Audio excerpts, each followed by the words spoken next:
తిరిగిపోయి మూసేయడం వల్ల ఈ పూర్వజన్మ జ్ఞానం దైవజ్ఞానం కప్పడిపోయింది కాబట్టి కింది నుంచి మొదలు కొట్టుకుంటూ వాడు అదే షట్చక్ర విస్తృత పీఠములు. మనం యోగాభ్యాసం చేసి క్రమంగా జప సాధన ద్వారా మనస్సుని పూర్తిగా మనస్సు మీదే లగ్నం చేసి మనస్సుతోనే చూస్తూ ఉంటే మౌనం అనేది అలవాటు అవుతుంది. ఆ మౌనంలోంచి లోపల ఉండే ఓం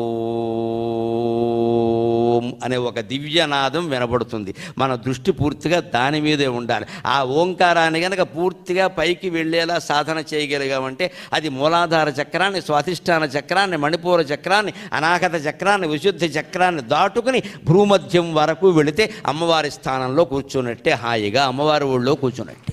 ఇందులో ఏ స్థానం దగ్గర ఉండగా జీవుడు ప్రాణం పోయినా వాడు మళ్ళీ జన్మలో దాన్ని కొనసాగించచ్చండి. యోగ విద్యలో గొప్పతనం అది. ఆ విద్య పోదండి. ఏబిసిడీలు, ఇంగ్లీష్ విద్య, ఎంటెక్లు, బీటెక్లు ఇవన్నీ పోతాయి. కానీ యోగ విద్య, అధ్యాత్మ విద్య జన్మ జన్మలు వెంటబడి వస్తుందండి.